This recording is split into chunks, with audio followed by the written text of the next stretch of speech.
yang Allah Subhanahu Wa Taala lontarkan di dalam permulaan surah Al-Qiyamah ni. Dan isu ini adalah bersambung daripada isu yang dibawa daripada surah Al-Mudaththir, berkaitan dengan manusia dan juga diri dia, kan. So, hujah-hujah yang dikemukakan di dalam surah ini adalah hujah-hujah yang berkaitan dengan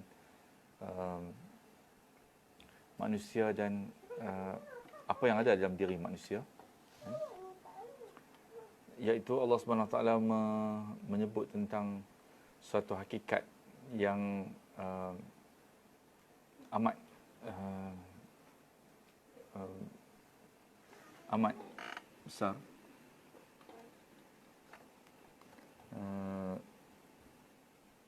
yang berada dalam diri manusia, iaitu an-nafsul lawamah. An-nafsul lawamah adalah jiwa, ataupun saya sebut sebagai apa yang di built in, kan, dibina oleh Allah Subhanahu Wa Taala dalam diri manusia, yang berperanan untuk membimbing atau menghalakan manusia kepada persediaan baik, kan, yang ada dalam diri manusia, kan. Fa'alhamaha fujuraha wa taqwaha. Allah SWT mengilhamkan kebolehan manusia, persediaan, kecondongan manusia untuk kedua-duanya, buat kebaikan dan juga buat taqwa dan juga fujur, kan. Jadi jiwa an-nafsul lawamah inilah, nafs ni maksud dia diri kita, kan, jiwa, kan. Ialah, kan, persediaan yang menghalakan manusia kepada memilih yang baik, kan. Kerana nafsul lawamah ni adalah disifatkan sebagai nafs ataupun apa yang adalah jiwa manusia, nafsul jiwa manusia yang sentiasa menyesali, kan, dirinya sendiri, kan. Cek kalau dia buat sesuatu yang bertentangan dengan kebaikan, maka dia akan menyesali diri dia sendiri, kan. Sebenarnya ini semua adalah persediaan yang Allah bina ke dalam diri semua manusia, kan. Termasuklah yang jahat ataupun yang baik, kan. Cuma orang yang jahat ni dia membiasakan diri dia dengan persediaan yang tak baik ni, kan. Tapi apa bukti dia juga sebenarnya menerima yang baik sebagai yang baik, yang jahat itu sebagai yang jahat, kan. Manusia menerima nilai-nilai universal ni, kan, yang dibina oleh Allah SWT dalam diri dia, kan. Kerana itu orang yang jahat ni pun, kalau kejahatan tu dibuat ke atas diri dia, dia pun tak suka juga, kan.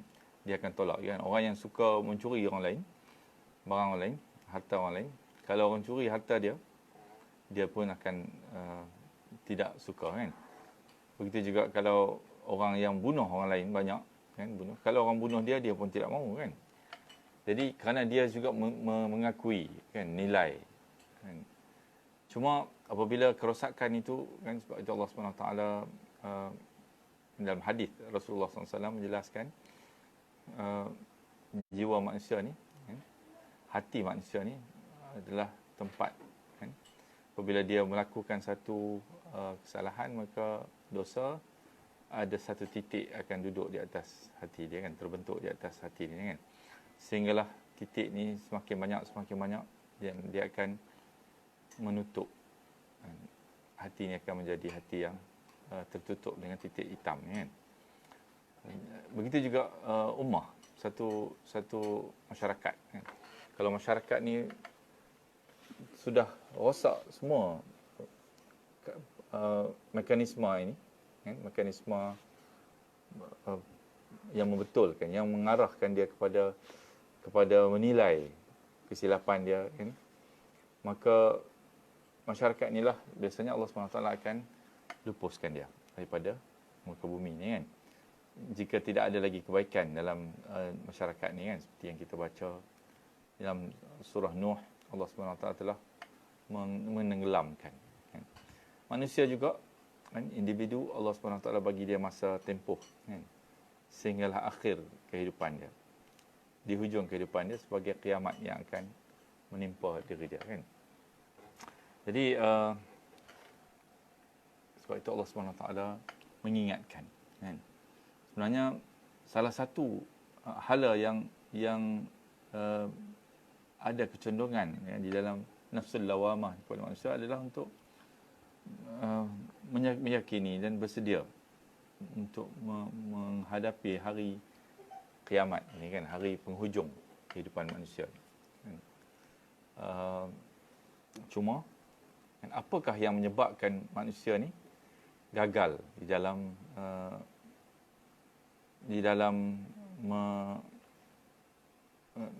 nafsul lawamah ni gagal untuk berfungsi di dalam diri manusia ni kan? Allah SWT kan, menjelaskan dalam ayat yang kita akan baca ni kan, seterusnya. Kita sambung lagi insya-Allah. Ayahsabul insanu allan najma'a idhamah. Apakah manusia mengira bahawa kami tidak akan mengumpulkan kembali idhamahu, tulang belulang dia kan? Apakah manusia, Allah SWT tidak mampu untuk mengumpul kembali tulang belulang manusia ni kan? Ini adalah persoalan kan? Allah SWT yang ditimbulkan oleh orang-orang yang ingkar ni kan? Bahawa Allah SWT tidak mampu untuk kan? Macam mana Allah SWT nak kumpulkan balik yang telah hancur ni kan? Bala qadirina ala an nusawwiya banana kan? Bahkan Allah kata kami akan menyusun balik, bangunkan balik manusia ni kan? Menyusun kembali kan? Sehinggalah kesempurnaan, sehingga banana, nusawwiya banana kan? Mengumpulkan balik semua tulang belulang manusia ni sehinggalah tulang belulang jari jemari manusia ni, hujung dia banana kan, banan kan, ruas-ruas hujung jari manusia ni Allah boleh kumpulkan balik dan cantumkan sehingga menjadi sempurna seperti mana asal dia kan. Jadi Allah SWT menjelaskan tentang kesempurnaan apa yang Allah boleh buat kan? Sehingga ke ruas hujung jari manusia ni Allah SWT mampu untuk membangunkan balik dari manusia ni kan. Semua tulang-tulang ni, sehingga tulang yang antara tulang yang di hujung jari manusia ni adalah tulang-tulang yang kecil-kecil ni kan. Allah SWT boleh menyusun kembali kan, an-nusawwiya banana kan, sehingga ke hujung jari manusia ni kan. Tapi maknanya Allah SWT menyatakan ini kan, dengan perkiraan bahawa manusia sepatutnya melihat bukti-bukti ini yang disebut oleh Allah SWT dalam diri dia sendiri kan. Dalam diri dia ada hujah yang besar kan, tentang apa yang Allah akan buat ni, iaitu membangunkan balik manusia kan, sehingga menjadi manusia yang sempurna balik kan. Banyaklah hujah-hujah yang Allah bagi kan? Allah mencipta alam ni, Allah lah yang mencipta semua. Daripada surah Al-Mulk kita bincang dulu sampailah ini kan, banyaklah hujah-hujah yang Allah menunjukkan Allah SWT mampu untuk buat benda ni kan. Tapi persoalan dia adalah, satu lagi adalah dari sudut, adakah Allah akan buat benda ni kan? Itu adalah persoalan yang juga ditimbulkan oleh mereka ni kan. Tidak nampak macam tidak ada keperluan untuk Allah SWT nak hidupkan balik manusia ni kan. Sebab itu mereka mendustakan. Tidak ada keperluan dan tidak akan, Allah SWT tidak akan membangunkan balik manusia ini kan. Kalaupun Allah SWT mampu kan, tapi Allah tidak akan membangunkan. Ini adalah hujah yang ditegakkan dalam surah ni kan, bahawa kemampuan Allah SWT itu satu Dan Allah SWT juga akan benar-benar buat benda ni. Kan? Dan menghidupkan balik manusia, kemudian manusia akan ditanya balik. Kan? Tapi masalah dia manusia, kan? Walaupun hujah tu ada dalam diri dia, kan? Hujah nafsul lawamah ni adalah hujah yang sebenarnya amat jelas, kan? Kemampuan Allah SWT nak bangunkan, hidupkan balik manusia ni, kemudian Allah SWT memang akan buat benda ni. Kenapa Allah akan buat benda ni? Kerana apa guna Allah SWT letakkan dalam diri manusia pertimbangan ini? Kan? Pertimbangan untuk dia buat kebaikan. Kan? Pertimbangan ataupun mekanisme dalam diri dia yang boleh menjaga diri dia. Kan? Daripada memilih pilihan yang silap. Kan? Kalau tidak perlu ada mekanisme ini dalam diri manusia, kan? Jadi dia membuktikan memang Allah SWT benar-benar akan mempersoalkan balik, kan? Apakah yang dipilih oleh manusia ni, kan? Sebab itulah Allah SWT katakan dalam surah Al-Mulk ayat yang awal-awal lagi, kan? Allah SWT, kan, mencipta manusia ini supaya, kan, menjadi ujian pada manusia, kan? Alladzi khalaqal mauta wal hayata liyabluwakum ayyukum ahsanu amala. Allah cipta hidup dan mati ini, penghujung kehidupan. Semua orang akan diberhentikan daripada kehidupan ni. Sebab Allah SWT ingin menguji manusia, siapa yang lebih baik amalan dia, kan? Jadi kerana itu Allah SWT, bukti dia, Allah tidak biarkan manusia hidup di atas muka bumi ini mengikut apa yang dia nak, kan? Dia nak buat apa, dia buat, kan? Tapi Allah SWT bekalkan segala mekanisme, alat-alat yang perlu untuk dia melalui ujian ini, kan? Dengan harapan supaya, kan, Allah SWT walaupun dia mengetahui apakah yang akan berlaku pada manusia dalam kehidupan ni, pada setiap manusia, tapi Allah SWT memberi pilihan supaya manusia memilih untuk menentukan jalan yang betul, kan? Jalan yang baik, kan? Dan memberi dia kemampuan, segala alat yang dia perlu untuk sampai ke situ. Jadi itu hujah yang kuat sekali mengatakan Allah SWT pasti akan menanya balik, mempersoalkan balik manusia, kan? Adakah manusia berjaya memilih pilihan yang betul, kan?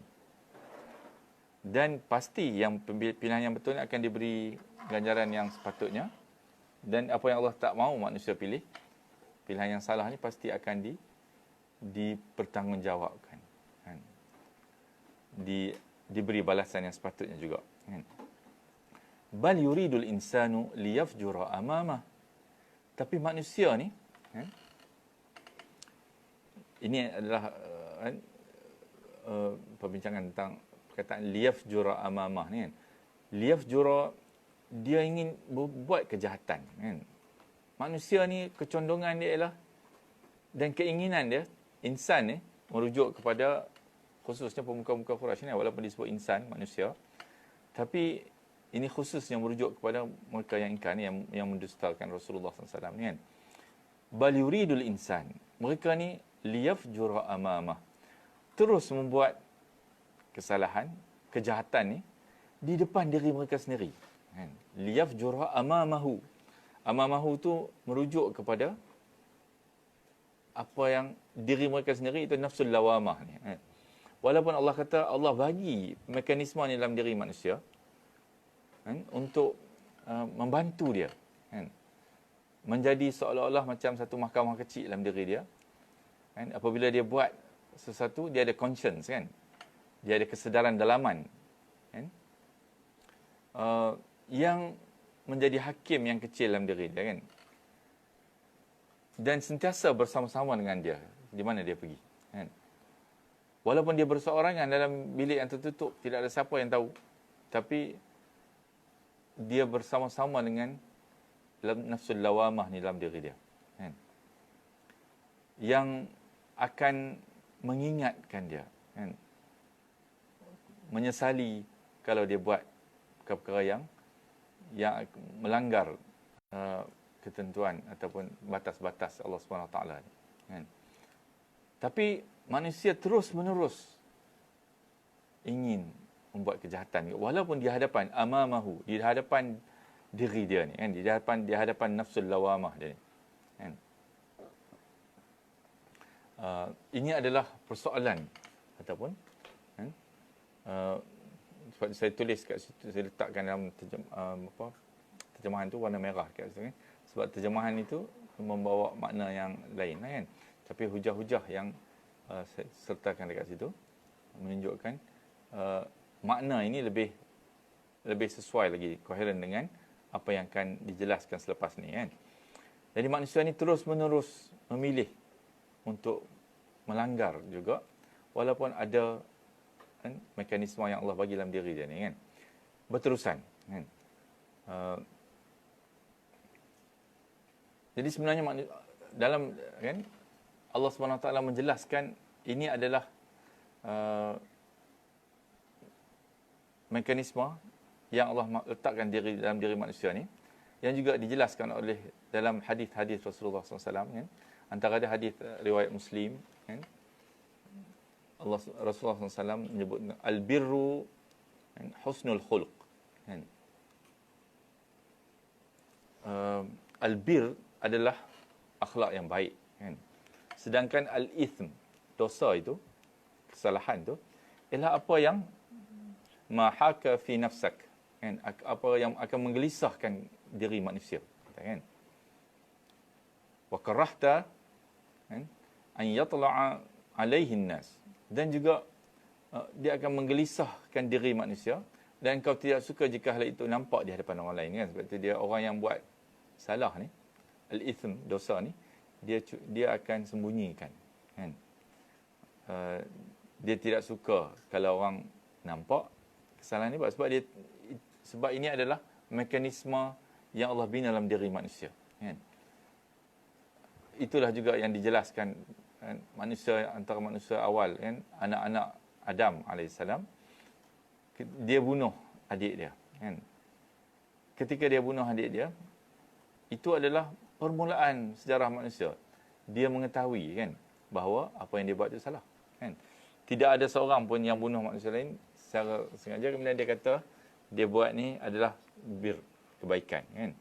Tak ada, kan? Kerana ada mekanisme dalam diri dia yang menentukan ni. Tapi Allah kata bal yuridul insan liyafjura, kan? Manusia ni bahkan tetapi hendak juga buat kejahatan ni amamahu, di hadapan hakim kecil yang ada dalam diri dia ni, kan? Dan dia bertanya, kan, yas'alu ayyana yaumul qiyamah. Ini yang menjelaskan tentang kedegilan mereka ni. Kenapa mereka terus-menerus buat juga, kan? Melanggar juga, tidak menyediakan diri dia untuk melalui jalan yang mendaki ni, kan? Kita sebut dalam surah yang sebelum ni, kan? Jalan yang mendaki ni adalah jalan yang sukar, kan? Allah sebut, kan? Sikit manusia yang melalui jalan yang mendaki ni, kan? Sebab dia terus-menerus nak memilih yafjur amamahu, kan, di hadapan diri dia, kan? Kenapa? Kerana, kan, yas'alu ayyana yaumul qiyamah, kan? Kerana mereka masih lagi bermasalah tentang hari kiamat ni, kan? Keyakinan mereka tentang hari kiamat ni masih lagi tidak wujud dalam diri mereka, kan? Mereka bertanya, bilakah ayyana yaumul qiyamah, kan? Bilakah hari kiamat ni sebenarnya akan datang, kan? Sebab seolah-olahnya mereka telah penat dengan ancaman sebegini, kan?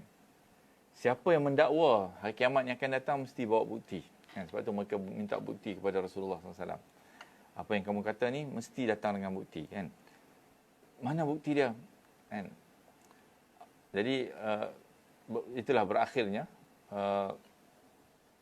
blok yang pertama ni, Allah SWT mengetengahkan persoalan ni, kan? Persoalan tentang bukti yang ada dalam diri manusia, kan?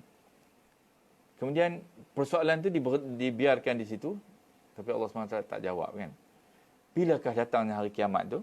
Sebab jawapan kepada itu tak perlu kepada mereka sebenarnya. Kan? Allah telah jelaskan sebelum ni yang mengetahui dan yang perlu mengetahui tentang bila datangnya hari kiamat ni Allah SWT seorang saja. Kan? Tidak ada sesiapa lagi yang perlu mengetahui. Termasuklah Rasul sallallahu alaihi wasallam, para malaikat pun tak tahu. Dalam seluruh kan, ciptaan Allah SWT ni dan seluruh alam, malah di luar alam manusia ni juga, hanya Allah SWT sahaja yang mengetahui. Tak ada siapa yang tahu, termasuklah orang-orang yang bertanya ni, dan mereka pun tak perlu tahu kan. Dan Allah SWT akan hanya sampaikan kepada manusia bila tiba masa dia kan. Dan manusia semua, kepastiannya adalah semua orang akan melalui tempoh ini kan. Sama ada dia hidup sampai hari kiamat alam ni, ataupun dia akan berakhir dengan penghujung kehidupan dia, kematian dia kan. Ketika itulah dia akan berhadapan dengan kiamat yang dia persoalkan kan. Macam mana Allah SWT menjawab persoalan yang mereka timbulkan kerana ketidakyakinan mereka tentang hari kiamat ni? Allah SWT hanya menjawab dengan fa idza bariqal basar, ayat 7 hingga 15. Kita baca blok yang kedua ni kan. Maka apabila mata manusia ni terbelalak kerana ketakutan kan. Fa idza bariqal basar kan. Pertanyaan ni dijawab oleh Allah SWT dalam bentuk gambaran yang amat mengerikan bila dia datang kan. Sebab itulah lebih relevan dengan mereka kan. Jawapan bila datangnya kiamat tak relevan dengan mereka. Yang relevan adalah mereka kena bersedia. Sebab bila Allah kata dia pasti akan datang, maknanya tidak perlu ditanya lagi bila dia akan datang. Yang penting adalah persediaan untuk menghadapi dia kan. Itu adalah yang sepatutnya berada dalam pemikiran mereka kan. Sebab itu Allah SWT tak jawab tentang bila dia akan datang ni kan. Dan bagi tahu kepada Rasulullah pun tak perlu jawab benda ni kan. Ini salah satu soalan yang menekan Rasulullah SAW ni juga, macam mana nak jawab ni kan. Nanti kita akan baca kemudian Allah SWT bagi bimbingan kepada Rasul kan. Jadi jawapan Allah ni ialah bila mata terbelalak kan, kerana ketakutan, bariqal basar kan. Ketika itu barulah manusia ni akan benar-benar berhadapan dengan ainul yaqin kan. Dengan keyakinan yang datang pada pengalaman dia sendiri. Dia akan lalui benda ni kan. Itulah jawapan dia kan. Bila kan wa khasafal qamar kan, dalam ayat sebelum ni Allah SWT bersumpah dengan bulan kan. Bulan yang apabila dia beransur-ansur menjadi mengambang kan, daripada kecil menjadi mengambang. Di sini Allah sebut tentang bulan ni juga, tapi bulan yang disebut beransur-ansur menjadi purnama tu kan, Allah kata ketika mana wa khasafal qamar, bulan pun telah hilang cahaya dia kan. Bulan ni akan sirna, hilang cahaya dia. Wa jumi'asy syamsu wal qamar, malah matahari dan bulan ni akan dikumpulkan sekali kan. Ini adalah apa yang kita sebut ayat-ayat mutasyabihat kan. Sebab kita pun tak tahu macam mana bentuk Allah SWT akan satukan bulan dengan bintang kan. Bulan dengan matahari kan. Sebab Allah SWT pun menjelaskan dalam bentuk yang kita faham saja. Ini ayat mutasyabihat kan. Untuk menyatakan kengerian dia kepada manusia kan. Dan kemampuan Allah SWT yang pasti akan menjadikan benda ni berlaku kan. Siapa pun tidak boleh membayangkan bagaimana bulan dan matahari ini boleh keluar dari orbit masing-masing dan bertemu kan. Jadi tapi Allah kata wajumi'asy syamsu wal qamar, bulan, matahari dan bulan ni akan dikumpulkan sekali kan. Ini jawapan Allah kepada pertanyaan mereka tadi kan. Yaqulul insan yauma idzin ainal mafar, pada hari itu manusia akan berkata, ke mana lagi tempat kita boleh lari kan. Ini adalah gambaran yang sebagai jawapan yang Allah SWT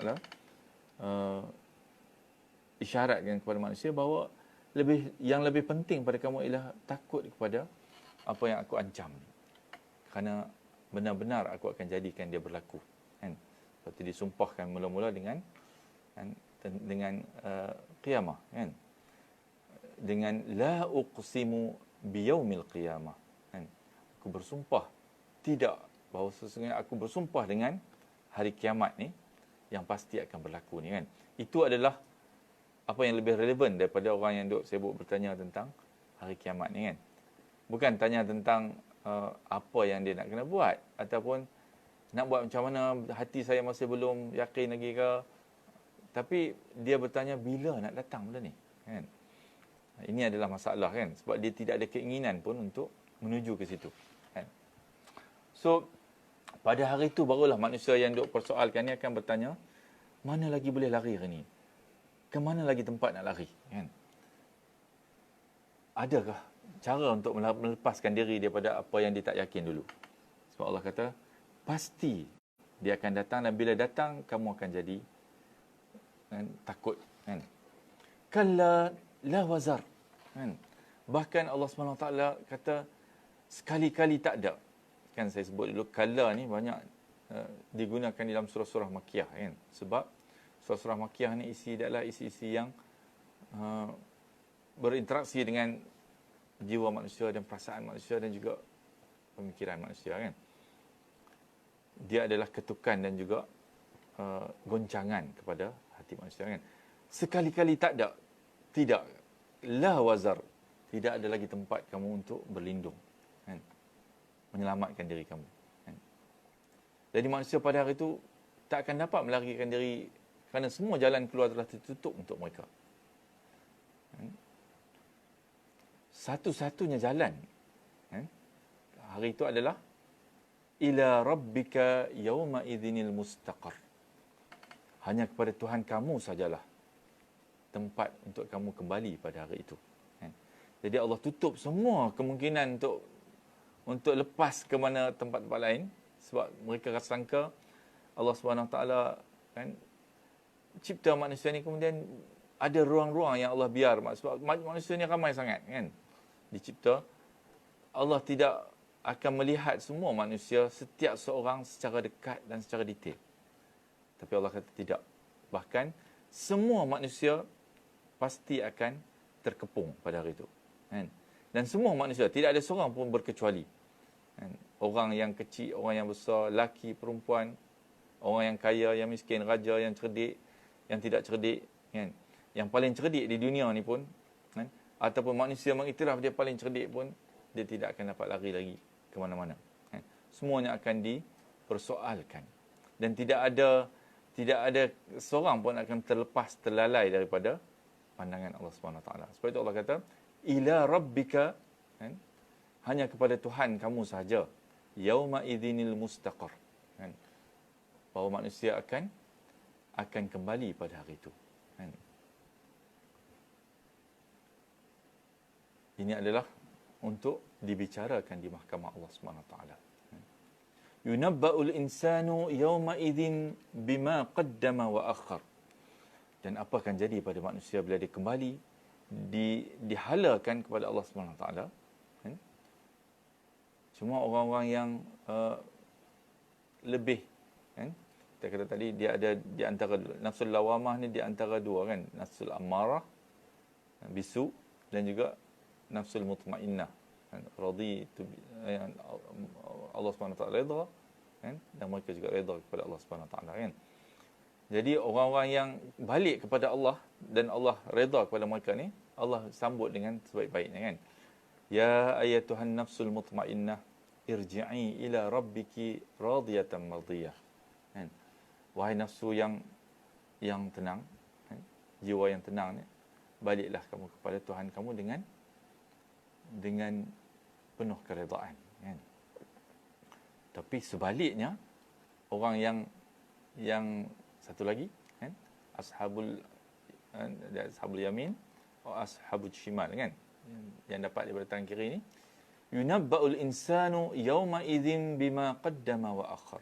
Pada hari itu diberitakan kepada manusia, semua manusia tidak terkecuali, apa yang telah dikerjakannya dan apa yang telah dilalaikannya. Kan?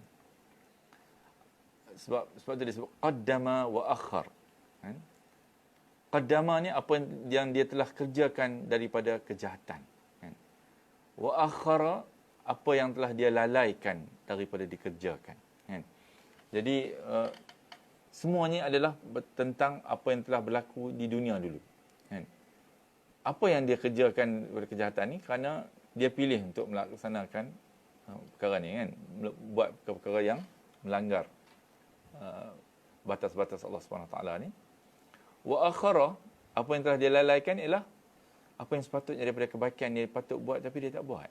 Kan? Kerana dia membiarkan amaran tentang hari pembalasan ni berjalan begitu saja. Kan? Balil insanu ala nafsihi basira. Kan? Bahkan manusia ni, kan? Syahidun ala nafsihi. Kan? Ala nafsihi basirah ni, ke atas diri dia melihat. Kan, maksud dia secara literalnya, kan? Dia maksudnya adalah syahidun ala nafsi, dia menjadi saksi ke atas diri dia sendiri. Kan? Ini adalah kan, balik kepada ayat 5 tadi yang kita baca tadi, bal yuridul insanu liyafjura amamah. Bahkan manusia ni terus menerus, kan, hendak buat kejahatan walaupun dia berdepan dengan diri dia sendiri, kan? Berdepan dengan saksi yang ada dalam diri dia sendiri, nafsul lawamah ni, kan? Ya Allah bersumpah dengan benar-benar adanya nafsul lawamah ni dalam diri manusia. Kan? Dan terbukti, manusia semuanya akan mengakui bahawa memang ada nafsul lawamah ni dalam diri dia. Kan? Bahkan Allah kata, balil insanu ala nafsihi basirah. Manusia ni, kan, benar-benar yang akan menjadi saksi ialah diri dia sendiri kepada diri dia. Kan? Kerana dia buat semua amalan-amalan ni, kan, ketika mana, kan, saksi ini berada dalam diri dia. Kan? Jadi di hari pembalasan nanti, kan, manusia ni walil insan ala nafsihi basirah, akan menjadi saksi ke atas diri dia sendiri. Kan? Walau alqa ma'azirah, meskipun dia mengemukakan semua alasan-alasan yang boleh diharap dapat melepaskan dia. Kan? Ma'azirah, kan, dia bila, kan, ma'azirah ni, kan, bila ada, kan, dia adalah, kan, ma'azirun, kan. Tapi ma'azirah, kan, dia membawa maksud alasan-alasan yang sia-sia, kan. Sebab dia ada walau alqa ma'azirah, kan, walaupun dia akan mengemukakan semua alasan-alasan ni adalah ma'azirah ni alasan-alasan sia-sia dan tidak ada asas sama sekali, kan. Sebab dia tak boleh melarikan diri dia dah di hadapan Allah SWT. Dan diri dia akan tampil menjadi saksi kepada diri dia. Kan? Ini adalah kengerian kepada hari kiamat sebagai penerangan. Kan? Jawapannya ialah, dia kembali kepada isu utama surah ni yang diperingatkan oleh Allah SWT dalam ayat 5 tadi. Kan? Bal yuridul insanu liyafjura amamah. Bahkan manusia ni terus-menerus melakukan kejahatan di depan diri dia sendiri. Sebab itu Allah kata nanti dia akan, dan diri dia sendiri akan menjadi saksi ke atas dia. Sebab nafsul lawamah ni adalah hakim kepada pelakuannya, dan hakim ini berada dalam diri dia sendiri. Dan dia tak perlu pergi jauh untuk mencari saksi ke atas kepastian hari kiamat ini. Jadi, kesaksian dalaman daripada nafsul lawamah inilah akan berhadapan dengan dia di hari pembalasan nanti, tentang kepastian bahawa hari kiamat ini memang akan berakhir. Kan? Jadi insya-Allah kita akan sambung blok ayat seterusnya, 16 hingga seterusnya besok. Kan? Allah Subhanahu Wa Taala, kan, apa so kita telah dihidangkan, dibentangkan oleh Allah Subhanahu Wa Taala dengan jawapan kepada mereka yang bertanya-tanya lagi, kan, bila akan datang. Allah SWT tidak jawab soalan ini secara direct, tapi Allah jawab dengan menjelaskan. Pastinya, yang pasti akan datang, bila datang kamu akan terkejut. Kan? Dan inilah yang akan berlaku kepada manusia. Ini adalah bentuk jawapan yang amat berkesan dan juga sesuai dengan sifat mereka yang menanyakan soalan ni kan. So, insya-Allah moga-moga Allah Subhanahu Wa Taala berikan kekuatan kepada kita dan selamatkan kita daripada termasuk ke dalam golongan yang sebegini, kan? Yang gagal untuk membuat persediaan di dalam kehidupan ini, kan? Maka ini pasti akan menyesali kegagalan mereka ni apabila sampai masanya, kan? Kerana itulah kita insya-Allah nanti Allah SWT akan jelaskan tentang mereka ni, kan? Dalam ayat-ayat seterusnya dalam surah ni kita akan baca nanti, kan. Moga-moga kan diberi kefahaman dan bimbingan kepada kita, kan. Sebab itu Allah SWT melalui Rasulnya mengajar kita, kan, supaya salah satu doa yang Rasulullah ajar ni adalah, kan, wala takinna ila anfusina, kan, tarfata aina wala aqalla min dhalika ya ni'mal mujib. Jangan kau biarkan kami ini menentukan hala tuju diri kami sendiri, kan, sesaat ataupun lebih pendek daripada masa sesaat ni, kan. Sebab kita tidak mampu kadang-kadang untuk mengawal diri kita, kan. Jadi apa yang boleh manusia buat ialah bila dia berhadapan dengan ketidakmampuan dia ni, kan, sebab Allah SWT meletakkan tanggungjawab ni kepada diri kita sendiri, kan, untuk menentukan. Tapi bila kita rasa kita amat tidak mampu, maka angkat tangan dan minta kepada Allah SWT sungguh-sungguh supaya Allah bagi kejelasan dan kekuatan untuk kita menentukan hala yang betul yang kita nak lalui dalam kehidupan kita ni, kan. Itu saja yang dapat menyelamatkan kita, iaitu kembali kepada Allah SWT sebelum kita tak dapat kembali lagi kepada Allah SWT nanti di hari pembalasan nanti dengan mudah, kan. InsyaAllah kita berhenti dulu. Wabillahi taufiq wal hidayah. Assalamualaikum warahmatullahi wabarakatuh. Subhanakallahumma wa bihamdika asyhadu an la ilaha illa anta astaghfiruka wa atubu ilaik.